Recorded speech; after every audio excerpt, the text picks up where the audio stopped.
But, ironically, the latest product of that way of doing things is a new instrument, a new system that, while it could make conformity more rigid, more totalitarian than ever before in history, could also blow everything wide open. Because with it, we could operate on the basis that values and standards and ethics and facts and truth all depend on what your view of the world is, and that there may be as many views of that as there are people. And with this capable of keeping a tally on those millions of opinions voiced electronically, we might be able to lift the limitations of conforming to any centralized representational form of government, originally invented because there was no way for everybody's voice to be heard.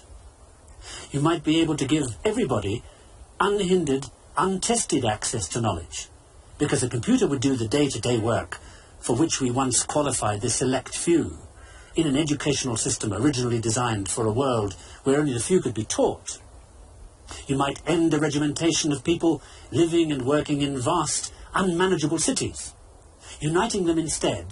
in an electronic community where the Himalayas and Manhattan were only a split second apart. You might, with that and much more, break the mould that has held us back since the beginning, in a future world that we would describe as balanced anarchy, and they will describe as an open society, tolerant of every view, aware that there is no single privileged way of doing things. Above all,